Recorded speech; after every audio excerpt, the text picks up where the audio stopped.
Listo, perfecto. Entonces, esta charla vamos a dividirla en estas tres partes. Bueno, vamos a hablar de cuáles son los elementos necesarios, tanto desde el punto de vista de la parte física del consultorio.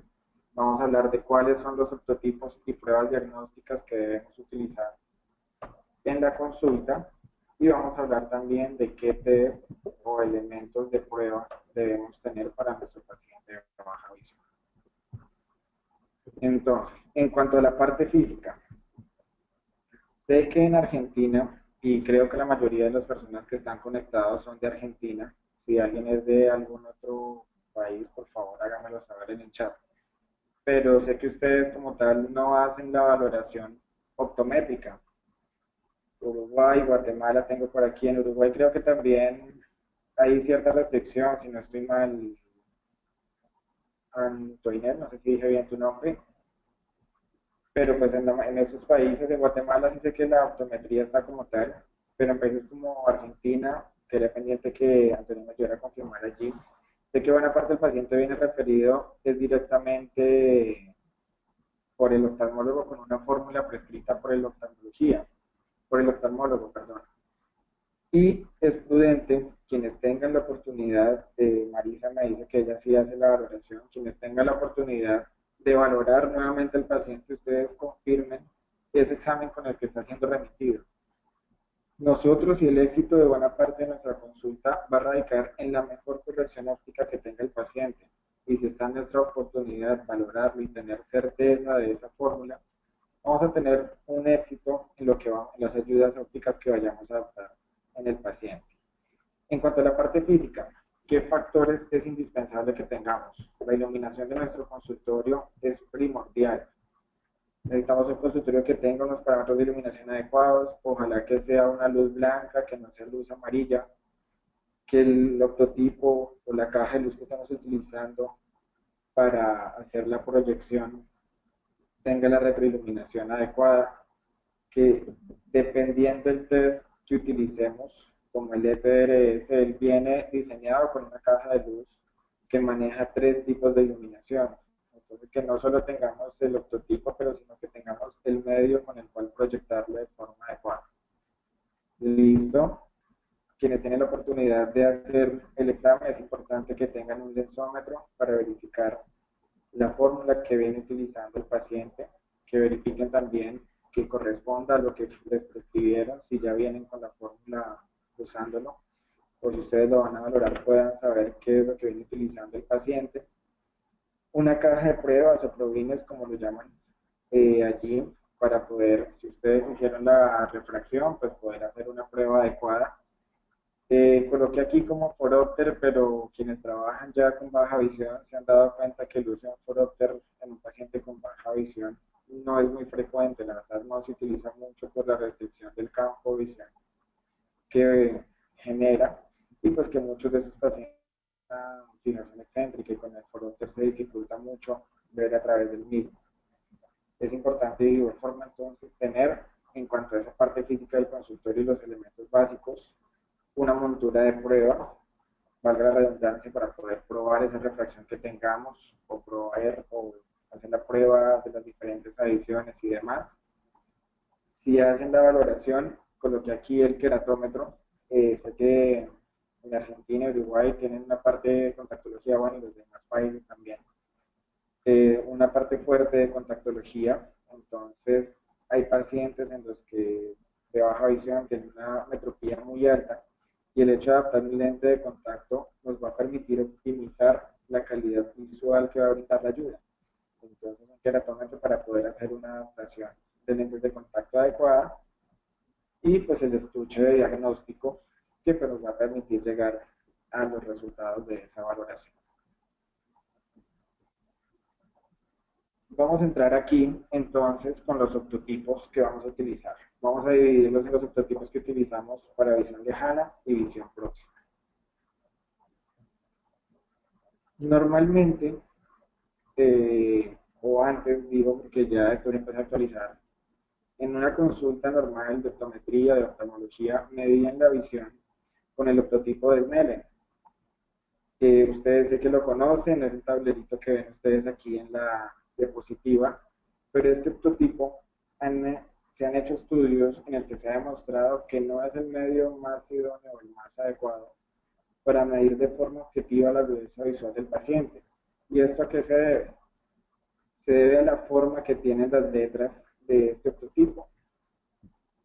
Estas pestañitas que tiene las letras, algunos de ustedes saben cómo se llaman serifas, y esas pestañitas hacen que se aumente el fenómeno de amontonamiento, y es un sesgo para la toma de la prueba.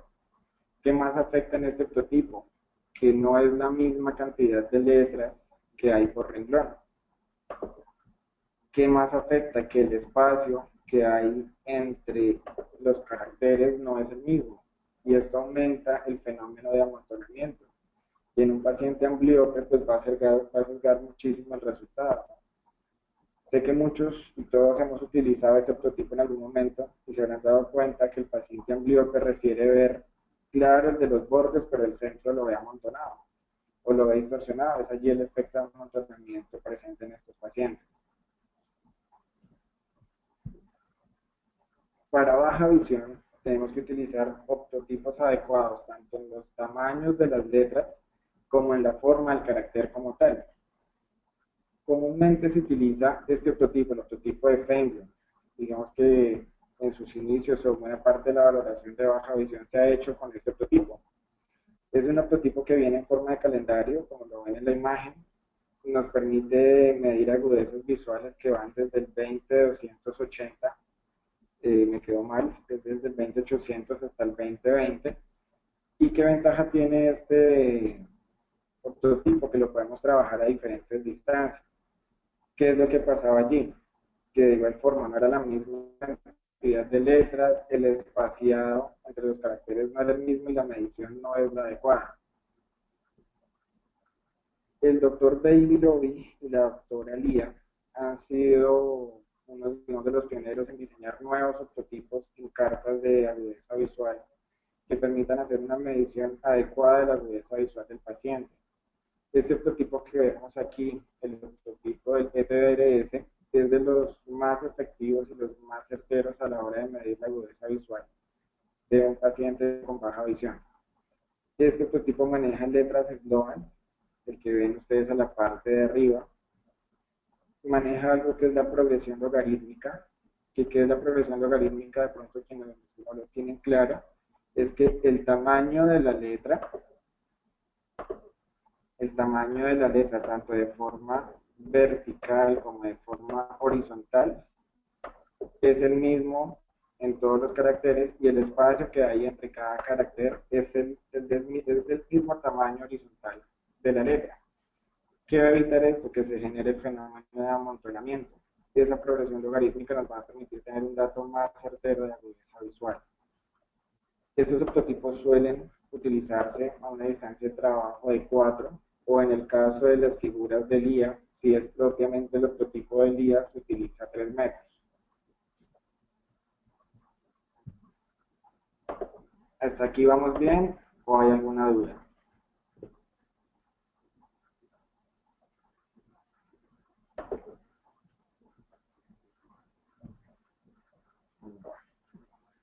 ¿Qué pasa con los optotipos de Lía?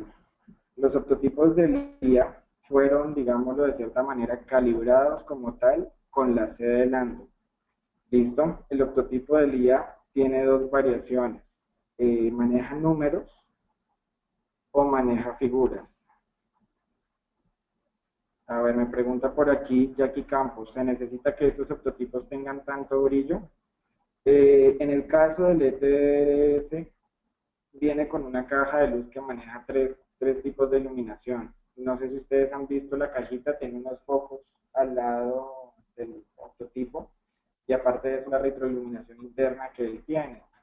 Esto va a permitir medir la agudeza visual en los tres tipos, digamos, de iluminación, una condición fotópica, una condición esfotópica, y si ayudamos con la luz del consultorio, una condición esfotópica.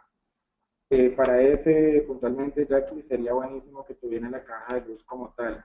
¿Listo? Los otros los prototipos necesitamos es que tengan una buena luz, que pues esta luz ambiente, como la que ustedes ven que tengo acá en el consultorio, funciona bien, ¿vale? Yo tengo acá 4 luces como las que ven aquí, en este rincón se ve un poquito oscuro, pero la zona de trabajo del paciente pues está mejor iluminada. Pero la iluminación es determinante ya aquí para que te dé una agudeza visual adecuada, una toma de agudeza visual adecuada. Me pregunta Jackie que si hay que apagar la luz cuando vean el optotipo a 4 metros. No, no, no. La agudeza visual la debes tomar con una condición de iluminación adecuada. ¿Listo? Siempre con buena luz. Puede que se baje en algunos casos la intensidad de luz, pero ya es que el paciente es muy fotofóbico o algo similar, pero de lo contrario, siempre la iluminación debe ser buena. ¿Listo, Jackie? Sigo por acá. Con el optotipo o las figuras del IA les decía. Entonces, estas figuras, estos números fueron calibrados como tal con la C de Lambda. Ella presenta, en cuanto a las figuras, presenta como tal 4 figuras principalmente.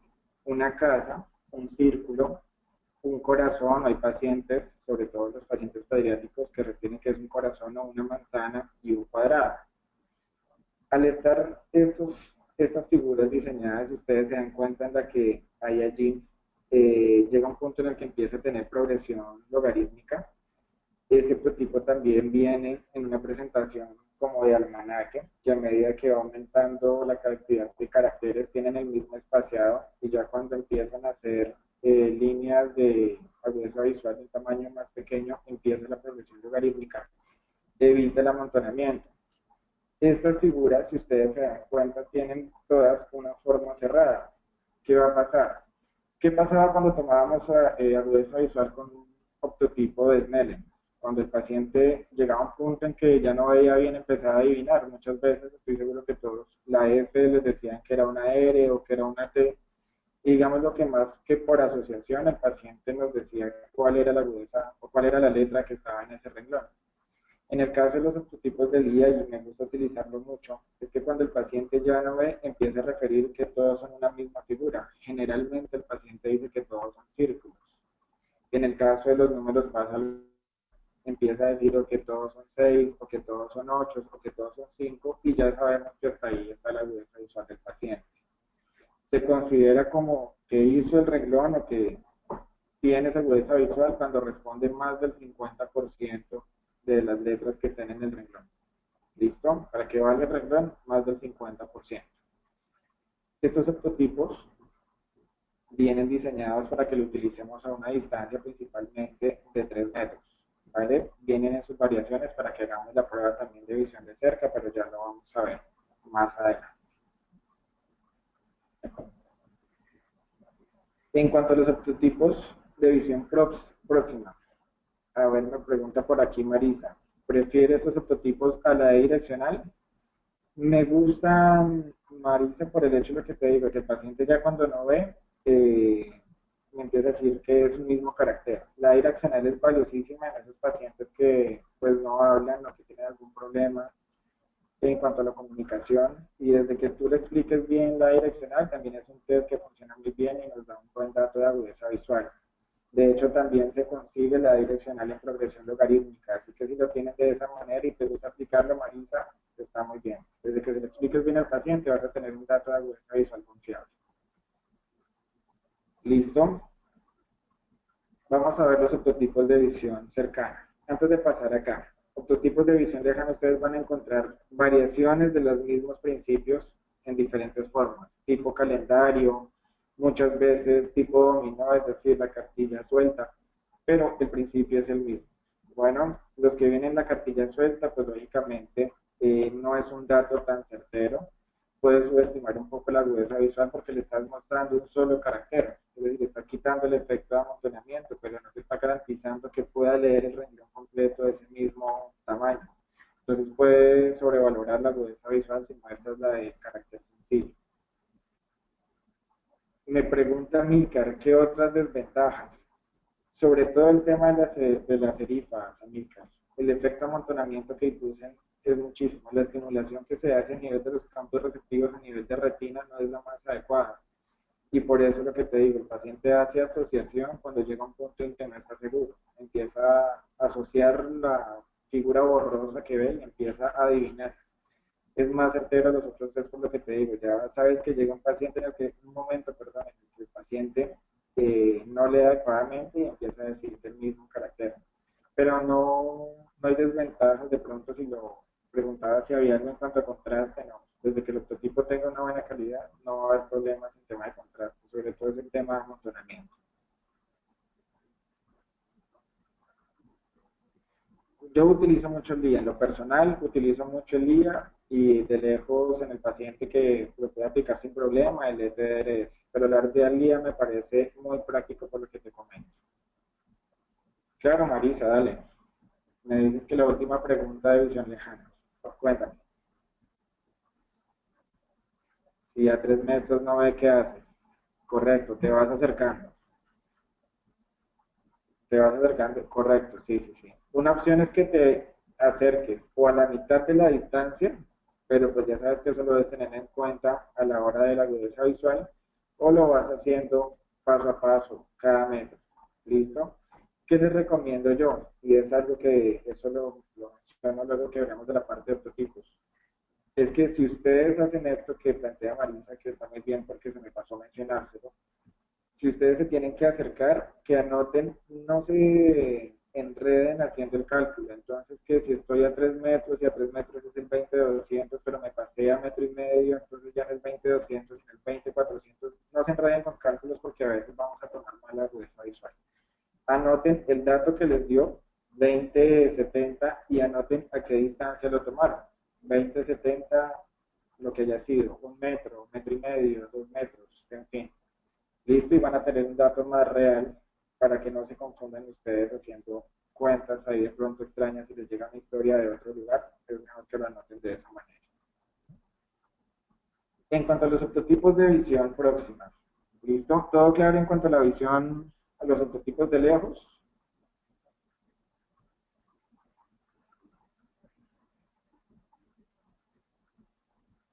Bueno, seguimos entonces con los de visión próxima. Este prototipo que ven acá, o esta cartilla, es la cartilla de Sloan, valga la redundancia, utiliza letras de Sloan, viene en progresión logarítmica, este te da una medida inicialmente en una fracción de Snellen, tiene la opción de hacer la conversión a las diferentes notaciones y inicialmente viene para tomarse 40 centímetros, que es lo que mide la cuerdita de extremo a extremo o de bolita a bolita. Se puede hacer en visión próxima de igual forma lo que hablaba Marisa que hacía en casa de agudeza visual lejana. Si el paciente no lo reconoce a 40, que generalmente los pacientes con baja visión muy difícilmente lo hacen, lo que hace es que reducen la distancia a la mitad. Doblas la cuerdita a la mitad, como ves en la imagen, y estaríamos tomando la agudeza visual a 20 centímetros.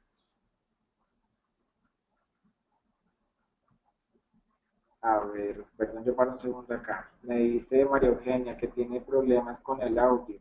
Se puede guardar el... Yo estoy guardando la grabación. ¿Listo? Veamos que pues, nos alcance la capacidad que tiene la plataforma y seguro la compartiremos después de terminar. Si quieres, prueba de pronto desconectándote y conectándote de nuevo a ver si te ayuda, María Eugenia. Si no me cuentas definitivamente y te tenemos en cuenta para hacer el envío de la presentación. Igual a todos los que estén presentes se les va a hacer el envío. ¿Listo? Me preguntaban por acá, Julia Viviana Otero, que en dónde se ponían esas bolitas. Lo ideal, voy a hacer acá con mis audífonos, suponiendo que el auricular es la bolita, lo ideal es que lo coloques a la altura del canto. Y de ahí retires a la distancia a la que le vas a tomar. De esa manera controlas la distancia, Julia. Marisa, ¿qué duda tienes?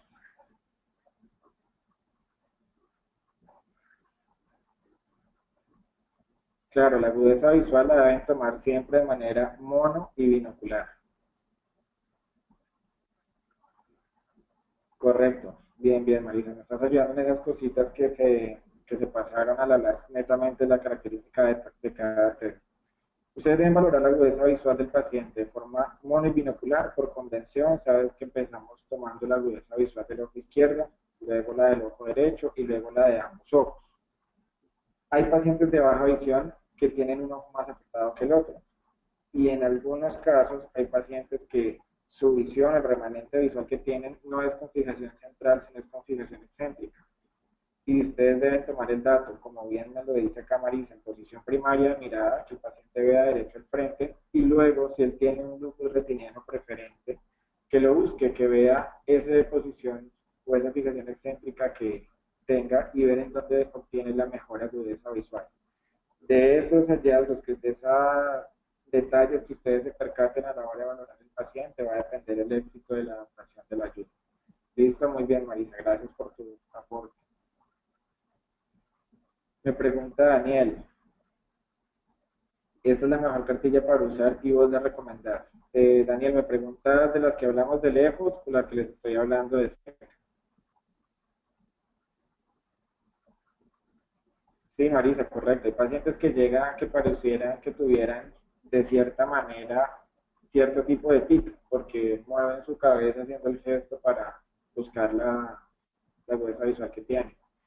Pero sí, sí pasa mucho. Ah, ok, no, Daniel, de cerca, esa es la primera que estamos viendo. ¿Por qué esta de pronto no sea la que mejor convenga utilizar? Es válido utilizarla y hay pacientes en los que debemos utilizarla. ¿En cuáles se deben utilizar? En los que no tienen la posibilidad de leer adecuadamente. Hay pacientes que llegan a baja visión que han dejado de leer por su condición visual hace no un mes, 2 meses, sino es tiempo que llevan sin leer. Entonces, prácticamente que cuando estás midiéndolo o estás adaptando una ayuda, casi que el paciente está aprendiendo a leer de nuevo. En esos pacientes muchas veces se estresan o se tensionan cuando les das el texto continuo y no lo puedan hacer, entonces es mejor hacerlo con eso de que es un solo carácter. ¿Qué nos sesga esto, Daniel? Igual que lo que les mencionaba cuando generábamos la cartilla suelta para agudeza visual de lejos, puedes sesgarte un poco el resultado y sobrevalorarlo. Me explico, puede que con un carácter sencillo el paciente te llegue, me estoy inventando, a 1.50, pero le dice texto de lectura y el paciente se quede en una agudeza visual de 4M, porque una cosa es ver un carácter sencillo y ver todo lo que implica la lectura, la unión de los caracteres, la parte perceptiva visual que se hace para interpretar qué es una palabra, cuál sentido tiene la palabra, entonces eso te va a fijar el resultado. ¿Listo? Eso ténganlo muy presente. Les decía, el cordoncito se dobla si necesitamos acercar el test y si lo necesitan acercar un poco más, lo hacen, pero controlen ustedes con su reglita midiendo qué tanto lo están acercando y de esa manera anotan igual. Agudeza visual de cerca, si le están haciendo notaciones MEL en lo que lo están haciendo, a tantos centímetros. De igual forma, mono, binocular, y si tiene alguna posición compensatoria, es correcto, Marisa, dejamos que hagan esa posición porque es allí donde el paciente logra ver mejor. Y nosotros tenemos que ir pensando en si es la misma posición, porque hay pacientes que lo alternan, que unas veces quedan en esta posición, luego levantan la cabeza. Tenemos que evaluar que sea siempre una misma posición porque es en esa posición donde vamos a hacer nuestro entrenamiento.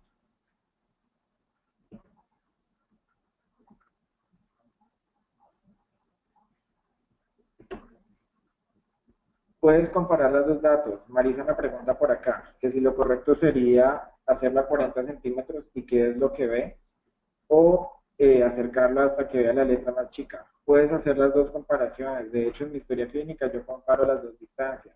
¿Qué agudeza visual tiene 40 y qué agudeza visual tiene a 20 centímetros? ¿Qué hay que tener en cuenta allí? Normalmente el paciente que todavía puede leer, ¿a qué distancia lo hace? Entonces es prudente, porque puede que el paciente no lo haga ni a 40 ni a 20, sino lo haga a 30. Entonces tómale la agudeza visual a 30 y anota que se le hiciste a 30 centímetros. ¿Listo? Amílcar me dice, depende de la visión preferente, se hace la oración para el prisma. Cuando veamos la parte de la adaptación de los prismáticos, Amílcar, aclaramos eso, pero sí, depende mucho porque no siempre esa posición compensatoria o ese lupus preferente me va a permitir adaptar un prisma. ¿Listo? Pero eso lo vamos a ver cuando veamos la adaptación de los prismáticos. Sigo por acá con las cartillas. Esta es la de texto continua. Viene esta cartilla con dos opciones. por una cara el texto continuo, como ven ustedes en la imagen de la izquierda, y viene el carácter sencillo por el respaldo de la misma. Viene también con una progresión logarítmica. Si el paciente tiene una buena agudeza visual, estoy hablando de la que viene con carácter sencillo, si ustedes se dan cuenta, a la parte de abajo hay dos columnas. Una es para que con un ojo, para una columna, perdón, evaluemos el ojo derecho y la otra columna evaluemos el ojo izquierdo. ¿Esto por qué? Porque hay pacientes que tienen una memoria visual muy buena y piensan que es el mismo carácter y te sesgan la toma de la agudeza visual. ¿Listo? Me gusta esta cartilla respecto a Daniel. Esta es una de pronto las que yo utilizo mucho porque me da las dos alternativas y no tengo que estarme complicando buscando la otra carta, sino sé que con las dos puedo evaluar ambas condiciones al tiempo. Listo, esta me gusta mucho siempre y cuando el paciente logre leer la letra grande del texto continuo.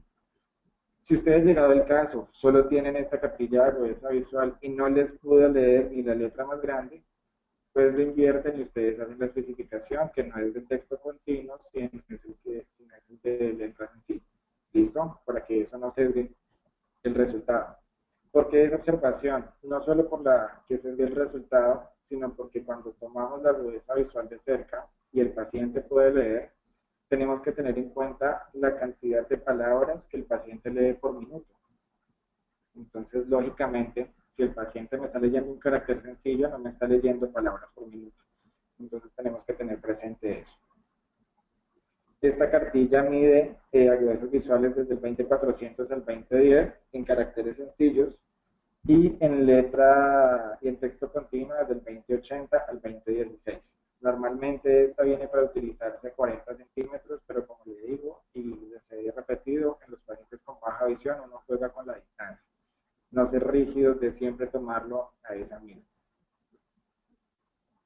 Esta cartilla, no sé si pronto la han manejado, se llama la cartilla de Paul Wunsch, es de carácter sencillo, maneja también una progresión logarítmica.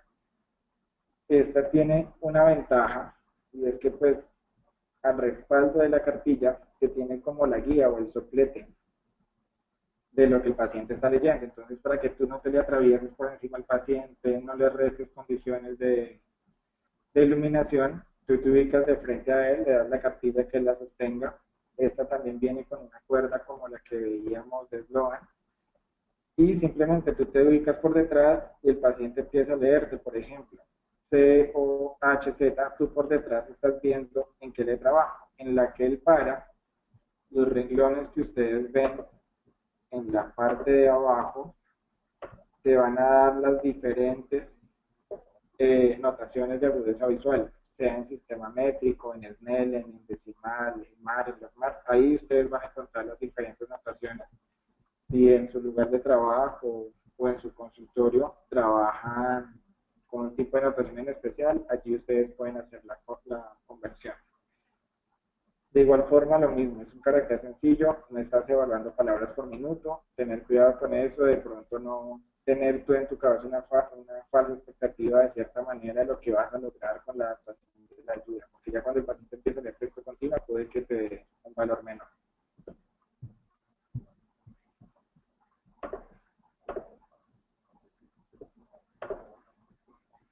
Acá lo que les decía, y esto es importantísimo, anoten siempre la distancia a la que lo hicieron y la respectiva agudeza visual a la que lo lograron. Horacio me dice por acá que no me están escuchando bien. El resto de personas me podrían confirmar cómo me escuchan.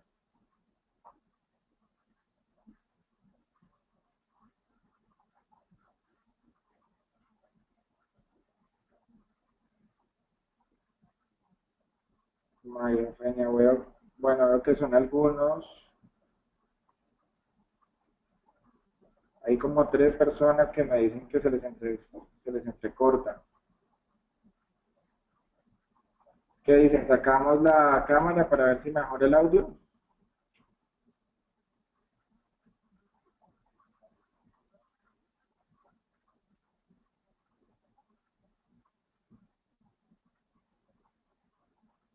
Una opción es lo que dice Mario. si tienen más ventanas abiertas, el Facebook, en fin, ciérrenlo ahorita y dejen solo abierta la ventana de la presentación. Vamos a seguir aquí, si hay algún problema me avisan y miramos si cerramos la cámara o qué hacemos. ¿Listo? En cuanto a las cartillas de visión próxima, chicos, ¿todo claro o tenemos dudas?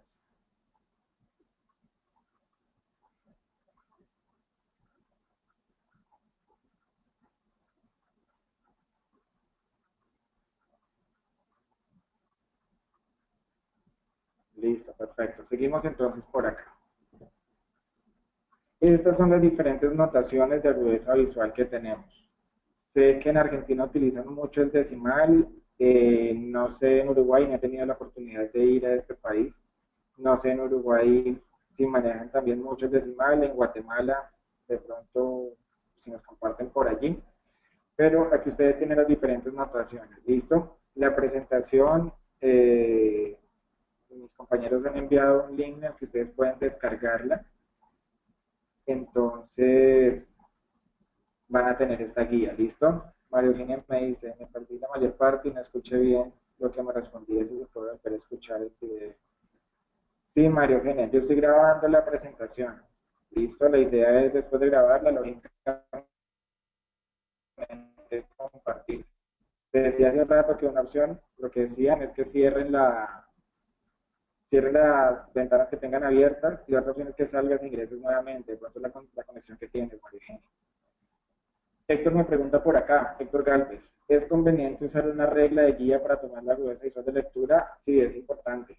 Si tú tienes que modificarlo, es importante que tengas un valor exacto de a qué distancia lo tomaste. ¿Listo? Puede ser se me fue el nombre de la reglita, con la que tomamos la distancia popular cuando estamos en la universidad, la regla de Krimsky. Pueden guiarse de esta, si la tienen a la mano y la tienen en su consultorio, lo pueden hacer. La otra opción es ubican la reglilla, el canto interno del paciente, miran si la reglilla les da la distancia para tomarla a cuál está. O buscar el medio, pero sí, Héctor, es mejor que lo puedan tomar de forma adecuada. ¿Listo? No voy a hacer énfasis en esta tabla, como les digo, la presentación está para descargar, la pueden ver. Acá, pues es como una pequeña aclaración de cómo ustedes pueden convertir si es que tienen que hacerlo en su lugar de trabajo y el prototipo que están utilizando solo les está dando un tipo de notación. Entonces, en Snellen vamos a tener dos tipos de notación, sea en piel o sea en metros. ¿Listo? Pero ya saben que Snellen es la que está con la fracción. ¿Cómo hacemos ahora para pasarlo al resto de notaciones? Para pasar al sistema decimal desde el Snellen, lo que hacemos es dividir directamente el numerador entre el denominador y el resultado va a ser la fracción decimal. Listo, el ejemplo que está aquí, el paciente tiene una agudeza visual de 20-50, hacen la división, el 0.4 sería en fracción decimal. Para convertirlo a mar, lo que hace es hacer la división, pero al contrario, no el numerador entre el denominador, sino el denominador entre el numerador. Allí lo ven en el ejemplo, ya no es 20 dividido 50, sino 50 dividido 20 y esa sería la fracción más. Si ustedes hacen la conversión, chicos, por favor pongan en la historia clínica para que no confundan a sus colegas o a quien vaya a ver después el paciente, ¿listo? Y para convertirlo a logmar, lo que haces es el resultado de mar, le aplicas el logaritmo y te va a dar ese tipo de notación, logaritmo de logmar, y tienes el resultado en notación logmar. ¿Es clara esta parte?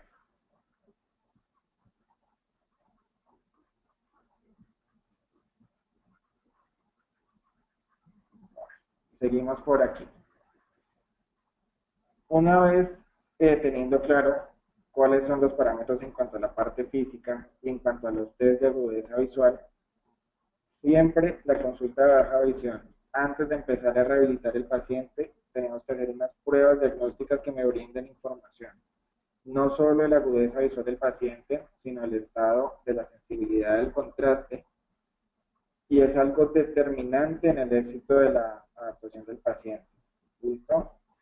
El contraste es esa capacidad que pues tenemos para discriminar diferentes condiciones, digamos, la iluminación de los objetos, de diferentes tonalidades, digamos, lo que hay entre las imágenes, que hay unas que son más oscuras que las otras. Y en un paciente con baja visión, generalmente por las afecciones que suelen tener en retina o en los medios refringentes, es una condición que se ve muy afectada. ¿Listo? ¿Cuáles son de las pruebas que más se utilizan para valorar la sensibilidad al contraste en el paciente? Uno es el FAC, el Functional Acuity Contrast Test. Sé que muchos de ustedes lo conocen. Es un test que se aplica de manera mono y binocular. Tiene, como ustedes se dan cuenta, unos círculos con ciertas frecuencias que van haciendo franjas muy gruesas y hacia la derecha se van haciendo. A la izquierda tiene un contraste alto y hacia la izquierda va disminuyendo el contraste, y a su vez, a medida que vamos bajando entre los renglones de las letras, la frecuencia que hay entre ellas pues es menor. Esto me va a dar una idea de cómo es la sensibilidad al contraste del paciente. La hojita que ustedes ven a la izquierda es la hoja de notación. Entonces, ¿cómo se toma este test? Quienes de pronto no lo han utilizado. El paciente se fluye el ojo izquierdo, se ubica a 3 metros de la prueba. Esta prueba tiene unas características de iluminación específicas que son de 120 candelas. Una candela es entendida como la lucecita que da una velita. Entonces, imagínense 100 velitas unidas. Esa condición de iluminación debe tener. Cuando ustedes, quienes tengan la oportunidad de haberlo comprado, lo compran, se han dado cuenta que esta iluminación la calibran con un aparatico que mide qué intensidad de iluminación tiene. ¿Listo? Entonces, el paciente se ubica a 3 metros de la prueba, se fluye un ojo y empieza a leer el renglón de la letra A. Por ejemplo, logró llegar hasta el 5. Y ustedes en la hoja de anotación que tienen acá a su mano derecha empiezan a anotar. Listo, en la A llegó hasta el 5. Se fueron por la B. De igual forma, anotan hasta qué punto llega y pues todo lo que esté dentro de esta franja es lo que va a determinar que el paciente tenga una sensibilidad al contraste normal. Si llega a estar por debajo o por fuera de esta franja, pues lógicamente representa una alteración en la sensibilidad al contraste. ¿Qué ventaja también tiene esta prueba? Si ustedes se dan cuenta, en la partecita, hacia esta zona, dependiendo qué resultado pueda tener el paciente, me da una idea de cuál es la agudeza visual que puede tener este paciente en términos de sensibilidad al contraste. De hecho, esta prueba, el FAC, es uno de los goles estándar para medir la sensibilidad al contraste. ¿Listo? Entonces les digo, de forma mono y binocular se debe tomar.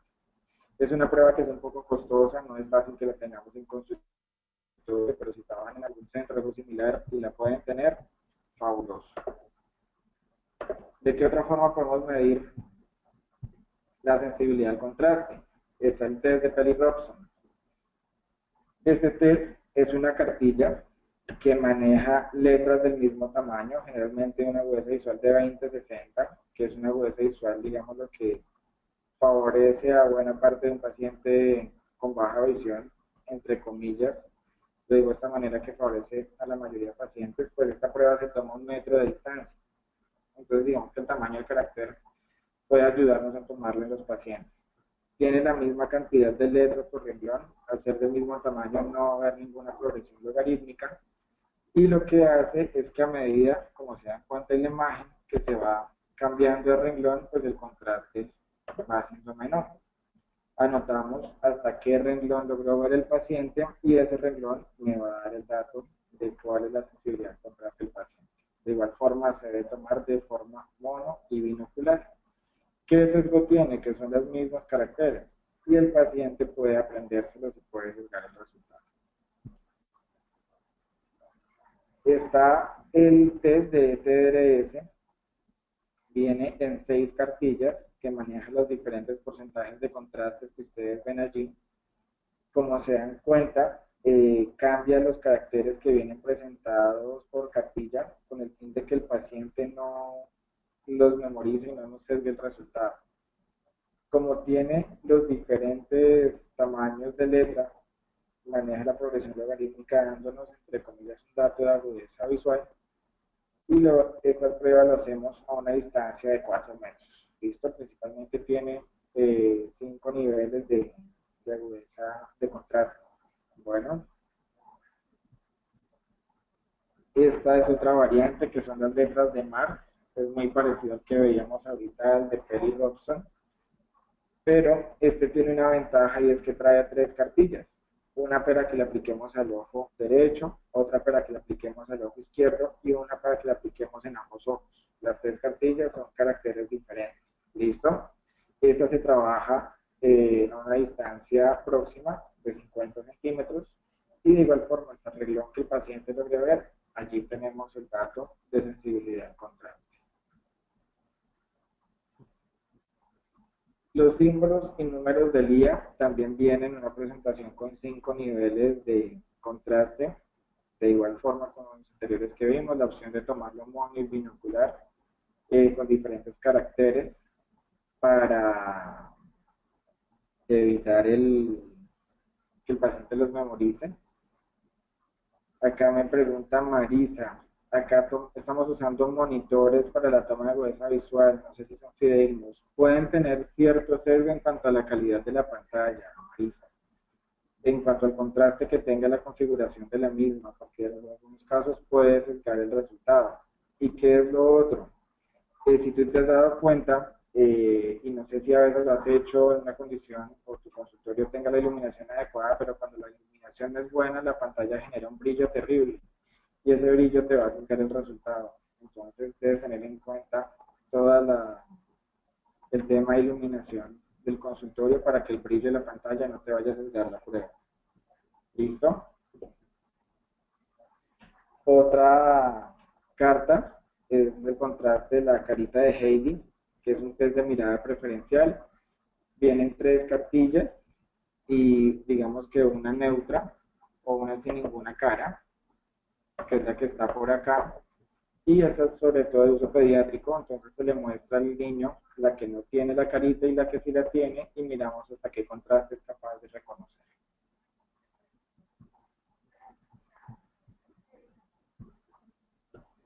Vamos avanzando por aquí, que ya estamos cerca de completar el tiempo de la sesión.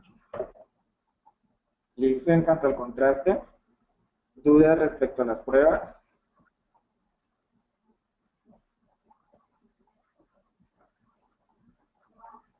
Bueno, vamos ahora con las pruebas de visión al color. Bueno, las pruebas de visión al color, la anotación, me pregunta por aquí Romina, cada test tiene, digámoslo, su manual de hasta dónde lo anotas, hasta qué renglón, y ese renglón te dice qué contraste refiere, ¿listo? Cada prueba tiene una variación.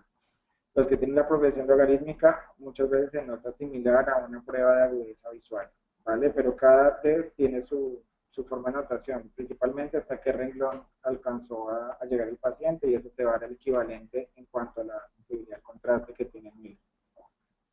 ¿Listo? Bueno, los test de visión al color solemos tener comúnmente en el consultorio el test de Ishihara, es el test que más encontramos en los consultorios. Pero en un paciente con baja visión, este test no es para nada efectivo, porque el test de Ishihara principalmente me mide alteraciones al rojo y al verde, que tienden a ser alteraciones congénitas. Y bueno, tú le das la prueba a un paciente con baja visión, y si el paciente tiene la anomalía, bueno, no te reconoció el test y sabes que el paciente tiene algún problema, alguna discromatopsia. Pero es protocolo que si tú tienes un resultado anómalo en el test de Ishihara, tienes que hacer un test confirmatorio. ¿Y qué test vas a hacer como confirmatorio? El gol estándar que tenemos es el test de Farnsworth. El test de Farnsworth es una prueba de saturación, tiene 3 versiones o 4 versiones, que es de 15, que son 15 botones, el de 35 de 50 si no estoy mal, y el de 100. Como ustedes se dan cuenta de la imagen, los botones vienen en degradé, vienen en ciertas tonalidades. ¿Cómo funciona este test para quien no los conoce? Este test viene con un botón guía, que generalmente es uno de estos azules, siempre va a estar fijo en esta parte del test, y ustedes le muestran el test organizado al paciente. Se debe hacer de forma mono y binocular. Y le dicen al paciente que vea el orden que tienen los colores, cómo están organizados, y ustedes les dicen que van a dejarle solo como guía el primero, que van a sacar el resto del empaque, se los van a desordenar y que él debe ordenarlo como está allí inicialmente. Se deben hacer dos pruebas, un test y un retest, y ustedes van a anotar la hoja de respuestas de que ustedes ven en la derecha. Está el botón piloto. Una vez el paciente lo ha respondido, en esta parte ustedes le dan vuelta a la prueba y los botones están numerados, del 1 al 15 o del 1 a la prueba que estén utilizando. Entonces el de 50, del 1 al 50, en fin. Y anotan ustedes en la hoja de respuestas en qué orden lo respondió. Si el paciente lo respondió todo bien, hizo la secuencia completa, el gráfico les va a quedar pues haciendo el círculo perfecto a la hoja de respuesta. Pero si el paciente tiene alguna discromatopsia, puede que tenga resultados que empiecen a marcar determinados patrones. Y de acuerdo a ese resultado, si ustedes se dan cuenta, en la hojita de respuesta hay, digámoslo, unos patrones configurados. De acuerdo a la inclinación que tenga, ustedes van a poder determinar si es un paciente que tiene una protanomalía, una deuteranomalía o una tritanomalía. Tritan es el color amarillo, al color azul, perdón, el protan al rojo y el deutan al verde. ¿Listo? Acuérdense que podemos tener anomalías y podemos tener nopias. La anomalía es una dificultad parcial, digámoslo, y la nopia es la ceguera a ese color. Entonces debemos tener en cuenta cuál es la inclinación que tiene ese patrón y asimismo pues reconocemos qué tipo de dificultad en la visión al color tiene. Como les digo, se deben hacer dos pruebas, ¿vale? ¿Clara la prueba de visión al color o hay alguna duda?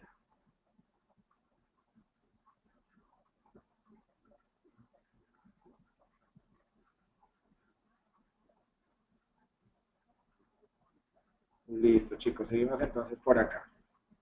En cuanto a las pruebas de campo visual, sabemos que pues hay unas pruebas diagnósticas como tal, que pues está la campimetría, ¿verdad? Pero nosotros en el consultorio tenemos la posibilidad de valorar cómo está el campo visual del paciente. Y el test que es muy útil es la rejilla de Amgen. Un paréntesis por acá. Me dice María Ángela Ure, ¿cómo se llamaban los problemas de cada color? Me regreso un segundo entonces. Está protanomalía, deuteranomalía y tritanomalía. Protan rojo, deutan verde y tritan al azul. ¿Listo? Si recuerdan la parte fisiológica de la retina, es porque hablan de que en la retina tenemos tres tipos de conos que dan la visión al color como tal. Y de acuerdo a esos tres tipos de conos es que se denominan las patologías, entonces son las que acabamos de ver allí. ¿Listo? Continúo por acá. Entonces, la rejilla de Amsler me va a permitir medir principalmente el campo de visión central.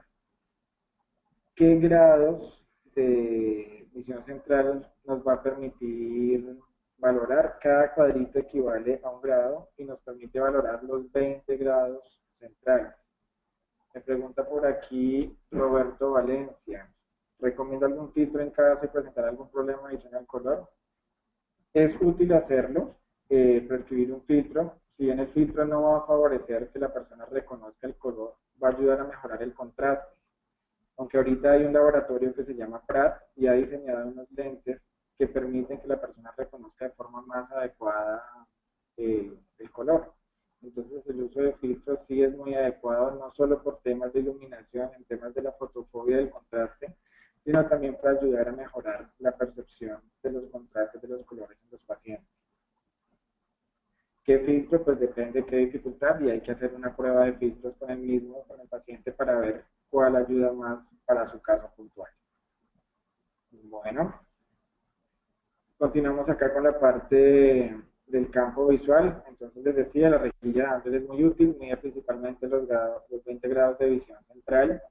Este tiene variaciones que van a permitir tener, digamos, un dato más claro de esa afección del campo visual en el paciente. ¿Cómo se hace la prueba? Se debe hacer de forma monocular.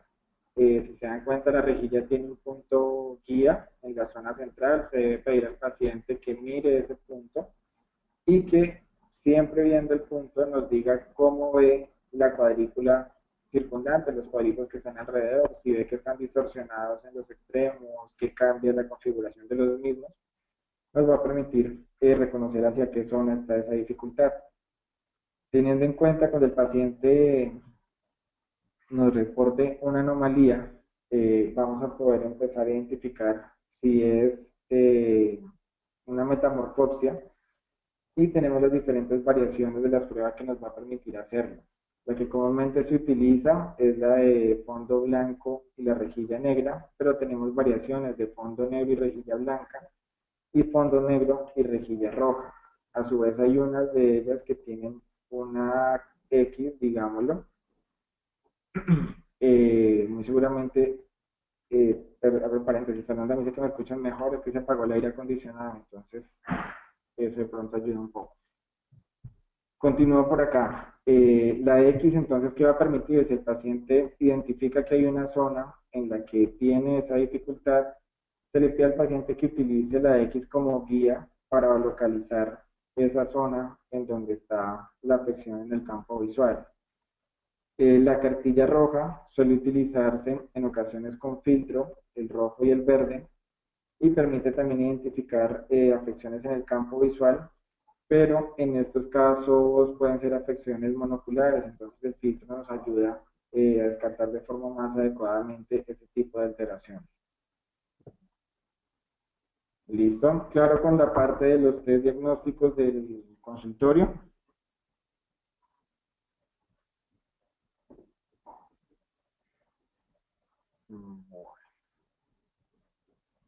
A ver, por acá me pregunta Luciana, en los test de los colores, ¿es suficiente el test de Farnsworth de 15 o en determinados casos se recomienda los de Farnsworth de más colores?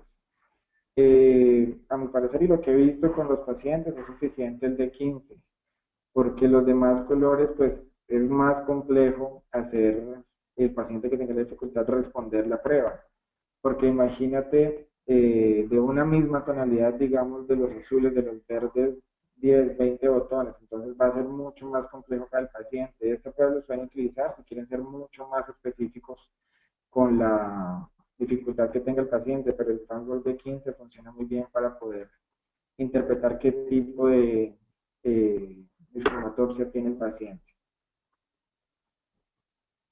¿Listo? Y seguimos acá.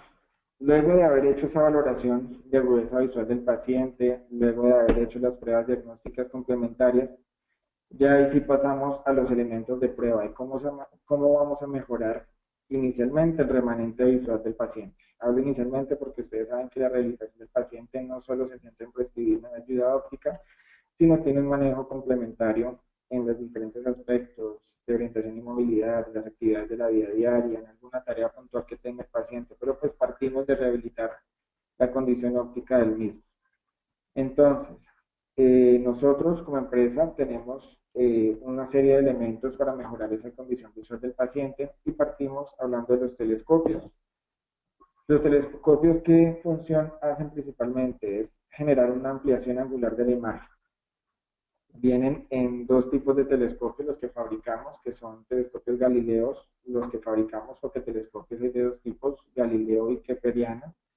El Kepler utiliza en su fabricación un prisma, tiene una muy buena calidad óptica, pero son telescopios que son más pesados y que estéticamente son más grandes. Los que fabricamos nosotros son Galileos, que es una combinación de positivo y un lente negativo para generar la magnificación. Los de foco fijo se conocen como focales porque están enfocados a una distancia de 6 metros o más, pero el telescopio de foco fijo, si ustedes utilizan una cápsula de aproximación para colocarle encima del objetivo, se puede convertir en un telemicroscopio y modificamos la distancia de trabajo, una visión intermedia y en algunos casos a visión próxima. ¿Listo? Tenemos también los Galileos enfocables, que simplemente por la modificación y la rotación del objetivo se modifica el enfoque que brinda el telescopio y permite tener una variación en las distancias que está brindando. ¿Qué disponibilidad tenemos nosotros en cuanto a los telescopios? En los de foco fijo manejamos 3 aumentos, de 1,7, 2 aumentos y 2,5. Hago la salvedad que ustedes saben que un aumento equivale a 4 dioptrías, aunque esto depende muchas veces del fabricante, en algunos casos no es exactamente las 4, pero es la conversión que normalmente se hace. Me pregunta Amilcar por acá, ¿en qué casos es recomendable usarlos? Generalmente cuando es una tarea a una distancia fija, que el paciente quiere ver el televisor, que el paciente quiere ver algo a una distancia fija, se utilizan estos. Y si va a cambiar su distancia, una distancia intermedia, él usa la cápsula y va a tener la otra distancia. Los enfocables son para personas de pronto que tienen otro tipo de actividad, que caminan con el telescopio y están buscando una dirección o algo similar, les va a permitir el hecho que puedan hacer un enfoque, buscar y hacer la localización de lo que están buscando, valga la redundancia, en el campo visual. ¿Listo? En cuanto a los enfocables, nosotros tenemos una disponibilidad de 5 aumentos, que es de 2, 2,5, 3, 3,5 y 4 aumentos. Tenemos una opción dentro de los telescopios que fabricamos, y es que la efectividad de la calidad óptica que va a brindar el telescopio depende de la mejor corrección óptica del paciente. En algunos casos, en esos pacientes que tienen exposiciones compensatorias y el uso de las gafas, es complicado que el paciente ubique adecuadamente el ocular frente a su ojo y tenga una buena agudeza visual. Entonces, tenemos la posibilidad, con los telescopios que fabricamos, con el gráfico que ustedes ven acá, y este telescopio se puede desarmar. ¿Qué ventaja tiene que lo podamos desarmar? Tenemos por acá el ocular, el objetivo, perdón, de nuestro telescopio. Tenemos la posibilidad de desarmarlo. Si vamos a montar el telescopio en una montura, hacer la perforación al lente, colocar esta parte del objetivo a presión en la ranura y enroscarla. Y en esa rosca, como ven ustedes por acá, en este botón, colocar la fórmula del paciente. ¿Qué nos va a favorecer esto? Que si el paciente tiene una posición compensatoria, pues tenga adecuadamente la corrección óptica puesta, se controle de forma más adecuada, entre comillas, la distancia en vértice de la misma y brinde una mejor calidad visual que brinda la ayuda. Me dice por acá Marisa, teóricamente el ojo contralateral iría fluido. Sí, va fluido si no estás haciendo una adaptación binocular. Una opción es que vaya fluido y la otra opción es que, un ejemplo, el paciente de su ojo utilice el ojo izquierdo en lugar de que ande con algo en el ojo, es que con su mano o con su muñeca bloquee la visión de ese ojo y utilice en el otro ojo. Eso lo vamos a ver cuando hablemos propiamente de la adaptación de los telescopios. ¿Listo? Me dice Marisa que le ha sido útil dejar el ojo contralateral desocluido para que lo localice. Si la agudeza visual del otro ojo lo permite, si funciona en esos pacientes, que lo podemos aplicar, Marisa. Pues hay otros que la agudeza visual que son ojos únicos, entonces no vamos a hacer nada. ¿Listo? Entonces, esta parte de los telescopios que tenemos es muy útil, funciona muy bien, porque pues el paciente va a estar adecuadamente corregido, va a evitarse ese hecho engorroso de ubicar si tiene sus gafas puestas y no su lente de contacto, que busque la forma de colocar adecuadamente el telescopio y pueda tener una mejor agudeza visual.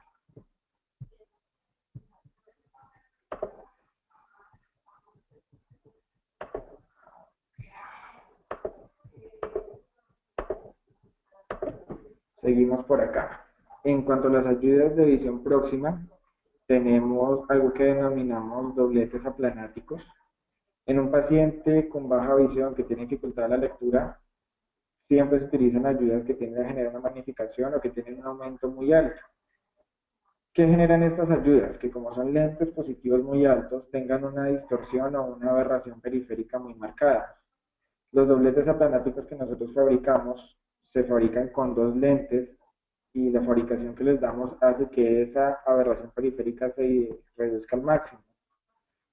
¿Qué desventajas tienen las ayudas? Esta es la imagen de cómo se ve el texto con los dobletes que fabricamos, pero como son ayudas de un aumento tan alto, restringen la distancia de trabajo del paciente, va a ser una distancia de trabajo muy próxima. En los pacientes que así lo permiten y en aumentos bajos, los dobletes aplanáticos se pueden hacer de forma regular, siempre y cuando la agudeza visual de ambos ojos lo permita y que el paciente pueda leer adecuadamente.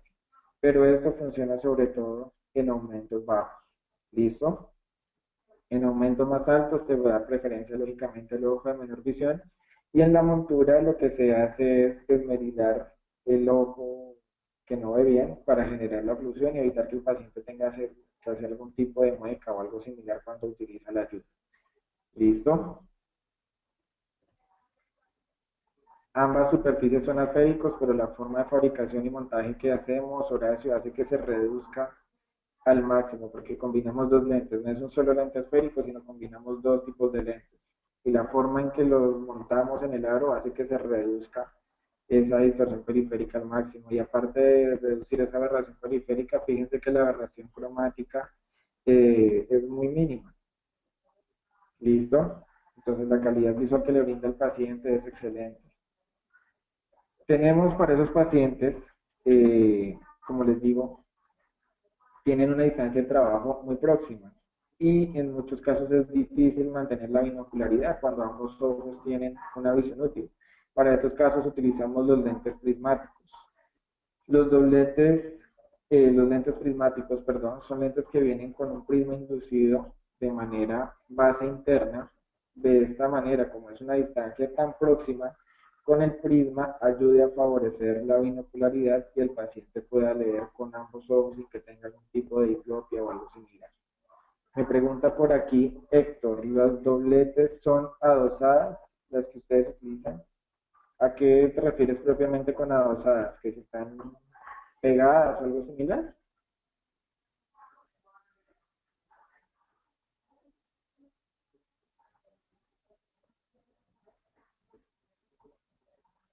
Entre ellos no. Queda, se hacen los cálculos con los que las montamos, hace que quede un espacio entre ellas. A ver, Antonio me dice acá que si es como un Fresnel, asumo que estás hablando lógicamente de los prismas. Si estás preguntándome, haciéndome el aporte respecto a los prismáticos, no, porque el prismático, el Fresnel no me va a dar una calidad óptica adecuada para que el paciente pueda leer de forma correcta. El Fresnel induce una aberración cromática muy marcada. Listo, entonces para lectura y que el paciente tenga una distancia muy próxima, lo ideal es utilizar el lente prismático para que favorezcas la binocularidad y no afectes la calidad óptica que está brindando la ayuda. Listo, capaz que si colocas un Fresnel, la verdad no he hecho la prueba, puede que te ande, pero créeme que la calidad visual va a ser muy baja. Listo.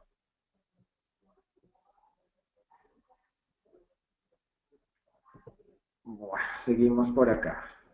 En cuanto a los filtros, nosotros tenemos unos prototipos de esto. Está ahorita, este que ven en la imagen, está acá, estamos renovándolo, porque manejamos varios filtros. Un sistema clip-on, como el que ustedes ven acá, que está montado sobre la RX del paciente. Estamos haciendo unas modificaciones en el tipo de montura que venimos utilizando. Y nosotros utilizamos a todas las ayudas de las que les he hablado, tanto los telescopios como los dobletes, como los prismáticos, tenemos la opción de colocarles filtro, ¿vale? Es algo que es buenísimo porque el paciente en una condición, digamos, el telescopio, en una condición de iluminación natural, que esté en la calle o algo similar, el paciente tiene que colocarse su corrección si es que lo usan gafas. Los pacientes generalmente se van con un filtro prescrito, entonces aparte el filtro puesto y aparte el telescopio.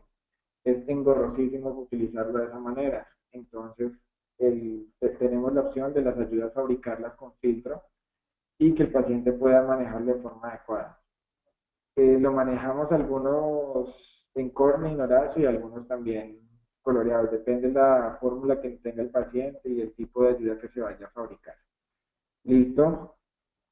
¿Qué pequeña revisión les incluyo acá en cuanto a los filtros? Quiero que tengan muy presente que una cosa es el color que tiene un lente y otra cosa es que sea un filtro. El color lo que hace es bloquear la cantidad de luz visible que entra al ojo. Reduce como tal la fotofobia, pero no te está protegiendo al ojo. Ahorita yo sé que ustedes saben que está muy en boca el tema de la luz azul. La luz azul hace referencia a la luz que está entre las longitudes de onda entre los 450 y los 495 nanómetros. Se ha evidenciado que estas longitudes de onda son nocivas para la retina, porque alteran como tal el funcionamiento de la melatonina y demás antioxidantes que hay en la retina, afectando consecuentemente todo el funcionamiento del mismo. Y esto pues puede generar degeneraciones a nivel de retina y otras condiciones a futuro.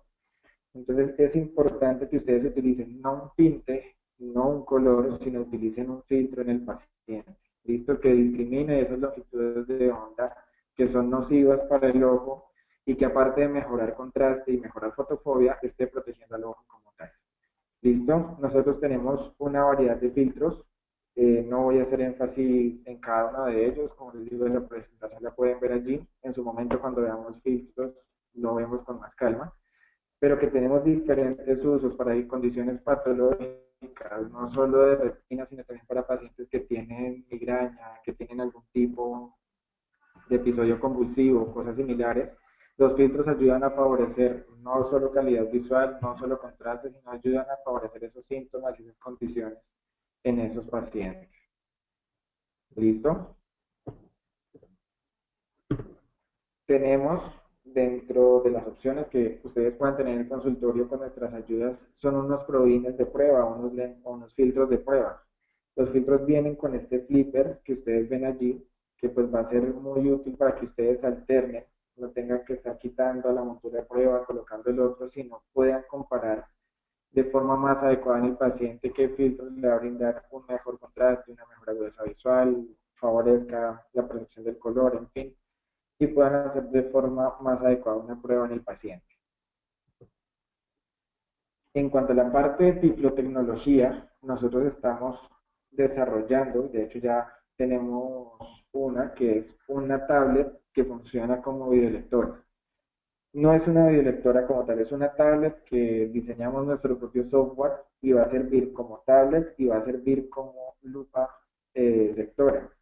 Tiene unas opciones de configuración, acá están los botones que tiene su botón de encendido, su botón de apagado, y a través de colocar una base en la tablet va a brindarle la iluminación para que coloque sobre el texto y el texto que esté leyendo el paciente esté iluminado, y a través de estos software el paciente pueda generar la magnificación del texto, puede alternar los contrastes y la intensidad de iluminación.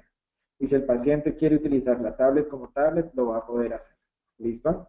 Me pregunta Héctor que si se puede medir el filtro con un uveómetro. Claro que sí.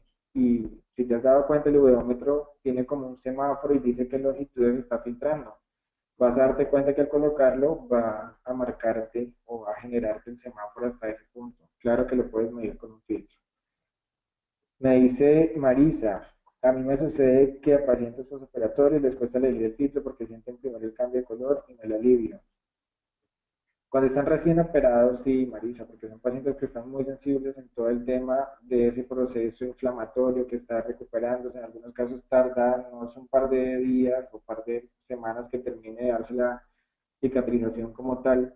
Entonces es bueno en ellos que hagan un seguimiento de esos pacientes, ver control a control si cambia la intensidad, la tonalidad del filtro, el tipo de filtro que utiliza, al punto en que definitivamente veas que es algo constante que va a mejorar de forma adecuada y de forma radical ese síntoma que tiene el paciente. ¿Listo?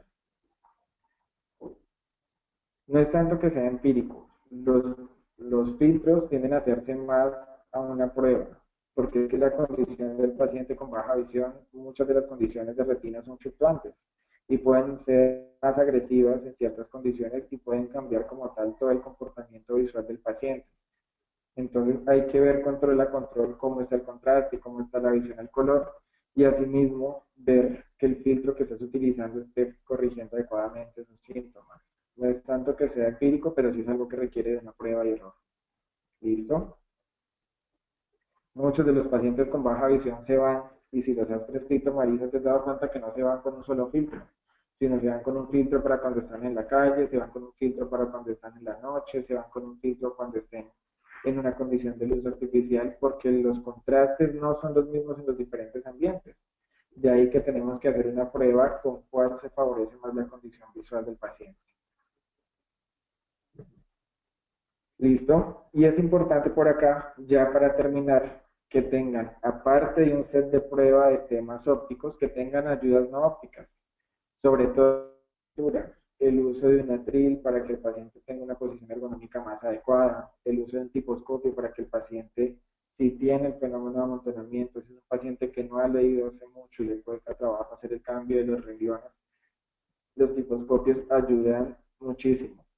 El uso de estos brazos soportes muchas veces para sostener las ayudas, en el caso de las lupas, en el caso que el paciente no tiene un control motor adecuado, ayudan mucho para que la distancia focal de la ayuda que brinda a una distancia determinada, una visión nítida, no sea fluctuante y sea un uso adecuado.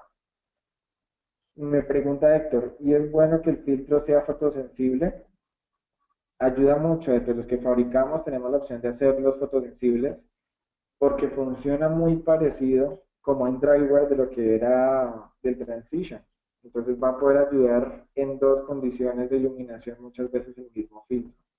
Entonces el hecho que sea fotosensible, si el paciente a la prueba funciona bien, es un plus y va a poder, digamos que tener que uno para dos tipos de iluminación. ¿Listo, chicos? En cuanto a nuestros productos, bien, tenemos una caja de pruebas que viene con un set de pruebas de telescopios, viene con un prismático y viene con el set de prueba de filtros, viene con 11 pares de filtros. Ahorita estamos rediseñando eso y pues la montura de pruebas. Ese es el clipper que manejamos para los filtros. Como les digo, pueden tener, viene con 11 pares de cada, lógicamente, de cada tipo de filtro para que ustedes puedan hacer la prueba de forma adecuada. Viene también, les muestro por acá dentro de la caja, viene un set de telescopios, un set de cápsulas de aproximación. Estos son los dobletes apanáticos que los colocan en la montura de pruebas. Los oculares de los telescopios ustedes también los van a poder colocar en la montura de pruebas. Si es un paciente de primera vez, no tiene ese control motor adecuado, entonces va a poder utilizar de forma más adecuada. Porque si quieres, por favor envíanos un correo, nos escribes de qué país estás escribiendo y pues te damos el costo de la caja de pruebas, ¿vale? Para darte temas de envío y demás, pero como es decir, en dado caso que te interesara, para darte costos de forma más adecuada. Daniel me pregunta por acá, ¿esta caja es suficiente como para empezar? Tienes lo básico, Daniel, para empezar a defenderte. Vas a poder hacer una prueba tanto de ayudas para lejos, para cerca, pero lógicamente toca de a poquito que vayas de pronto implementando un par de telescopios más, un par de dobletes más, pero con esto vas a poder empezar a trabajar sin problema. Los dobleces que están allí en la caja van desde los 4 aumentos y llegan hasta 8.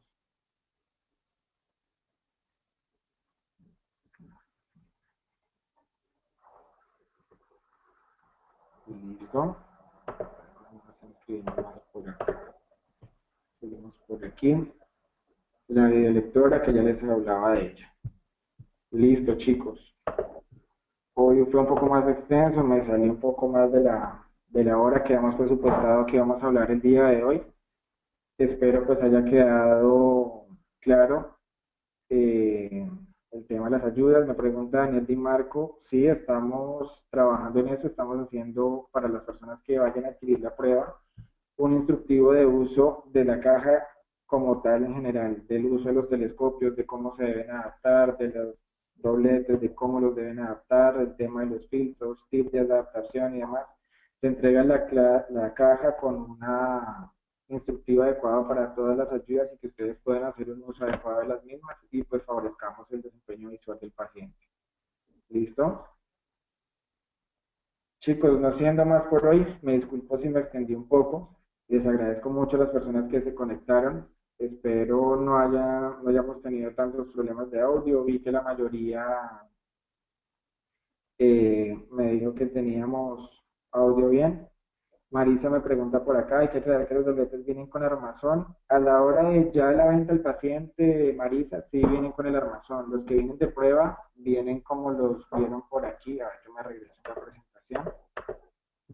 Vienen como los ven acá, en la parte de abajo, los amarillos. ¿Qué ventaja tiene? Que pues ustedes van a poder colocarlo y quitarlo de la montura de pruebas para ver cuál funciona mejor en el paciente. Listo. Ah, buenísimo, ya los utilizo, entonces está más que claro para ti. Ah, bien, bien, bien, Marisa, gracias. Claro, a la hora de entregarle al paciente va con armazón. ¿Listo? Chicos, entonces me despido. Les agradezco nuevamente por la atención. Si tienen dudas, este es mi correo. Pueden escribir al correo de Kivo, gerencia@kivovision.com.ar. El doctor Jorge, que estaba interesado en el costo de la caja, por favor escríbenos a este correo o al de gerencia y te damos los costos y demás dependiendo del país en el que estés, ¿vale? Pues sabes que pues en Argentina se utiliza el peso argentino y pues si estás en otro país tenemos que hacer el tema de conversión y demás para darte el costo exacto. ¿Listo? Listo chicos, nos estamos viendo entonces en la siguiente sesión que ya vamos a empezar a hablar como tal propiamente de la adaptación de las ayudas, vamos a empezar con las ayudas de visión de HANA, es decir, con los telescopios, vamos a hablar de cálculos y demás. Ah, perfecto, doctor Jorge, en Colombia, en Palmira, ve, yo estaba trabajando por allá hace unos meses, ya no estoy por allí. Chicos, eso es todo entonces. Eh, Nos estamos hablando. Cualquier cosa, los correos, sin ningún problema. Hacemos la respuesta a los mismos. Claro que sí, ya que hacemos el envío de la grabación. ¿Listo? Claro que sí. Así como se ha hecho María Eugenia la publicidad de las siguientes clases, se va a hacer y se les va a enviar el link para que se conecten a las personas que se vayan inscribiendo y demás. ¿Listo? Chicos, buenas noches. Que les vaya muy bien. Que descansen. Gabriela, un gusto haberte visto por acá. Un abrazo fuerte.